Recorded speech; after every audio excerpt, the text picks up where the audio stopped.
Hello everyone and welcome back to another video. So today I want to talk about the Space Wolf Codex, I want to talk about the Ork Codex. I kind of have some information about the Space Wolf Codex, but it's completely salt related, so get out your shovels for that.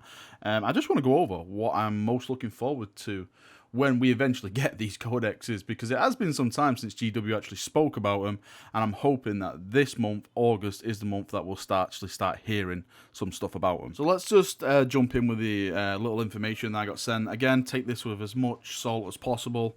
This chap called Flames of Sacra sent me this message over on Instagram.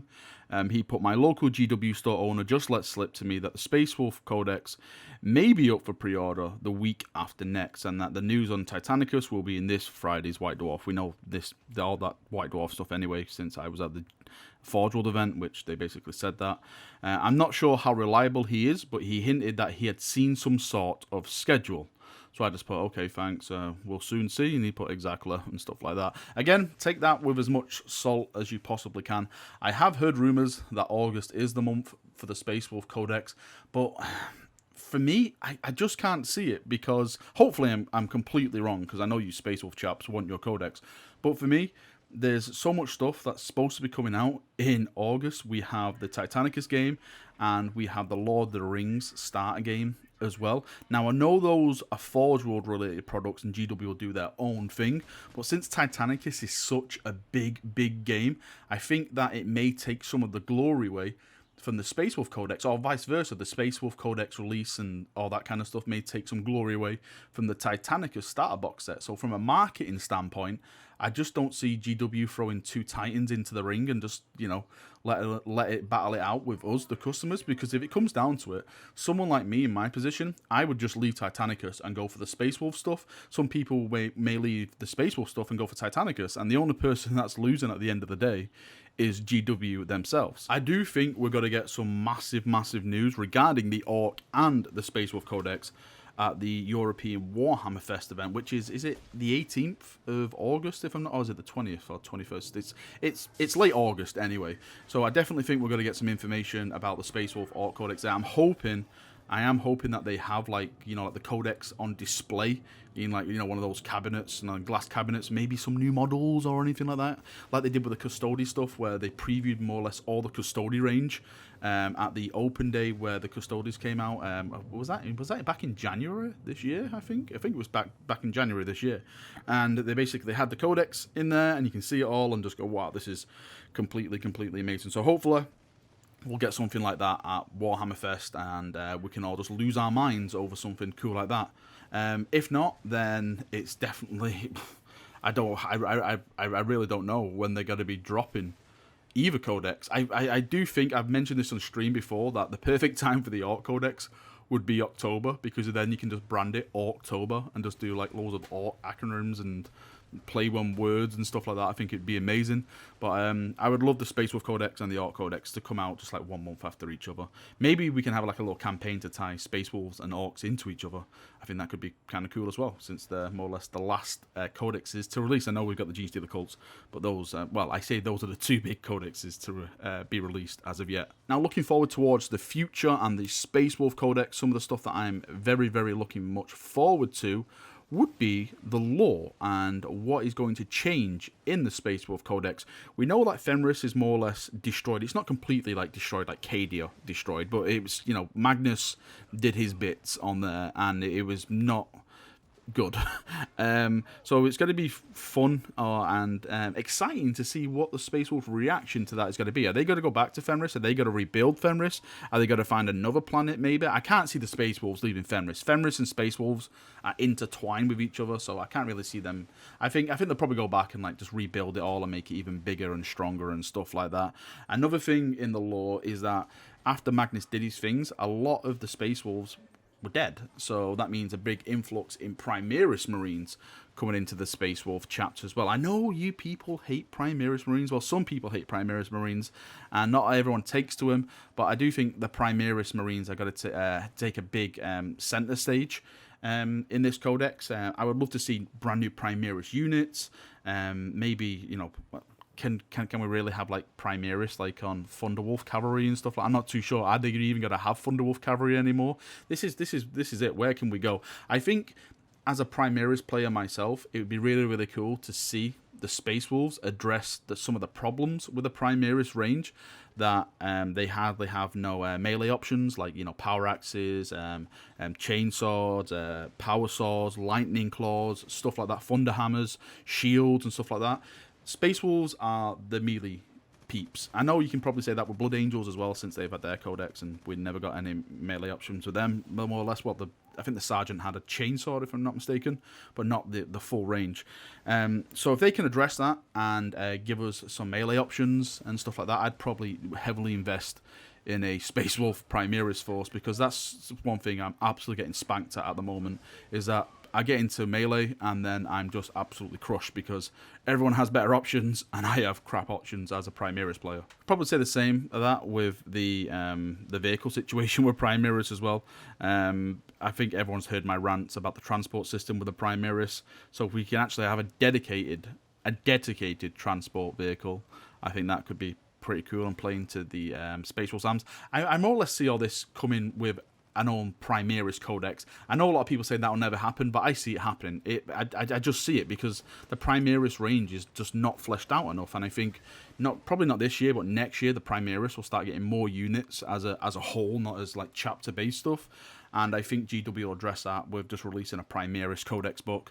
I don't know what that means for like the old Marines and stuff like that, like the range as itself. But hopefully nothing will change, and they'll just have their own codex, and the old Marines will have their own codex as well. And on the subject of old Marines, hopefully by the Emperor's Golden Light, hopefully we'll get some old models made new, alas Ragnar Blackmane and stuff like that. His model is super old. He deserves a brand new model, much like the entire range of GW, like back in the day, like Abaddon and him and Dante and stuff like that. Ragnar Blackmane, he needs a new model. Please, GW, on Lehman Russ's soul, please give us a new Ragnar Blackmane model. It could be amazing. I saw your sculpts these days. They're amazing. Please make his model amazing. And just before we move on to the Ork goodness, let's finish with probably the biggest thing which could potentially come for the Space Wolves, and that is the return of their Primarch, Mr. Lemon Russ, as I like to call him. And I'm wondering if he's still on the card to come back. If any Primarch is going to be coming back, are we going to see any more Primarchs? Hopefully, yes. They sell like hotcakes. There's a lot of money to be made if you're looking at it from a business standpoint. But from a lore standpoint, it does make so much sense now, because Fenris is more or less burning. The Space Wolves, basically, this is the wolf time for the Space Wolves. I personally see it. So if there's a time for Lehman Russ to come back, it is now. Will he come back? Will he make his return with the Space Wolf Codex? I'm not too sure. I would probably say no. I know that kills me inside because I love Primarchs so much, but we would have heard more rumors. We probably would have seen something by now. The way the leaks happen with GW and everything like that, I just sense that we probably would have seen or heard something from sources by now. Maybe I'm wrong. Hopefully I'm wrong, because I would love another Primarch to return, and I would love it to be Lehman Russ. He's one of the best Primarchs. I just love reading about Lehman Russ. He's just so good. And on to the Orks, of course. Let's finish with the Orks. So the Ork Codex as well. Again, we've heard nothing about the Ork Codex. Hopefully soon. We know it's going to be before the end of the year. October is my guess. Orktober. I'm saying Orktober, not October. Orktober is my guess. It just makes so much sense, and it's a really good choice of words, and it's fun. But yeah, with this one, again, with the lore, I think the lore is the biggest attraction for me. Of course, I know you Space Wolf players want new models. You need new models. You've got the War Buggies and the Trikes and stuff, which are like, what, are they like hitting like 15, 20 years old now or something like that? Absolutely ridiculous. GW hasn't done anything with them. So hopefully you get a bunch of range of new vehicles and everything like that. But on the subject of lore, I would just absolutely love it if Gazskul became a Primarch. I know some people hate that thought, but I think it's really cool, because with all the Primarchs coming back, I mentioned this so many times, with all the Primarchs coming back and Gazskul standing up to a Primarch is just not going to happen. So the only way he can step up to a Primarch if he ascends into like the Beast, you know, if he becomes a Primarch, if he takes the next step up, and then he can face him easily. He can easily face a Primarch, as we've seen in the Beast Arising series. If you haven't got it yet, you should go and buy it, because it's an amazing, amazing book series, or audio series, as I got. And the Orks themselves now are gathering in like mass numbers, according to like some of the back end lore from the old stuff. Ghazghkull is leading this massive, massive war. I see them definitely taking Armageddon. I think Armageddon is bye now. I don't know really what's going to happen with like the Templars, and I know like the Salamanders were there last time when the Great Rift happened, because they stopped Angron basically being resummoned on Armageddon. Someone made a great point the other day, actually, on my, I think it was when I was streaming. What if the Orks invade Armageddon, they fight the Imperial forces, and since it's like this massive Ork invasion, and the Imperials send their massive like defense force to do it, there's that much blood and there's that much death on Armageddon itself. It actually just opens the portal for Angron to return, because there's so many skulls, there's so much blood being spilled, and it's basically just like, okay, we've just bred chaos onto this planet, because there's just so much death and despair. I thought that was like a really, really good way to bring like another Primarch back if you want. It's really, really easy to do, and it actually will make a lot of sense. Whatever happens though, like I said, Armageddon's gone. It's the Orks. The Orks deserve a planet, and since that planet is Ullanor, which is basically like their terror, I think they deserve to have it back in all general purpose. So the Orks should get that. That's where they should start. Basically that's their base to build their Ork empire. Ghazghkull as like, I don't know. Do you want to call him the Emperor? I'm not too sure what we should call him. But that's where they can go from there. That's their foothold in the galaxy. That's where they can start sending stuff from and start waging war and crushing anyone puny enough to face them. I'm hoping that Ghazghkull does get a new model, even if he doesn't become a Primarch, which he should do. But if he doesn't become a Primarch, then he definitely deserves a new model, with everyone else really getting all these new models and stuff like that. And the Orks deserve new models, I think, more than any other race. I know there's probably some Eldar players out there screeching to death, but I think the Orks, out of all the races involved in the tabletop, deserve the most love and care when it comes to new models. Definitely with Ghazghkull, definitely with like the War Buggies and Trikes. You could probably make an argument and say Abaddon needs a new model, and I'm with you there. Abaddon does need a new model, and the Black Legion range, or the General Chaos Marine, definitely needs a new range. But I sense something in the future where they'll get all the love and attention. But that is another video, probably for another time. Right, that is me done. I hope you've enjoyed this video. Yeah, just me just ranting. No, well, it's not really ranting, just talking. Hopefully very, very soon we'll have some information. The Warhammer Fest in Europe is where I'm focused on at the moment. That is where all my attention is, because I know they're going to announce something there. They have to announce something big there, because what's the point if they don't? That is the venue to do it. That is the venue to show something off. When we had the Warhammer Fest over in the UK, was it in Birmingham? Yeah, it was that Birmingham event.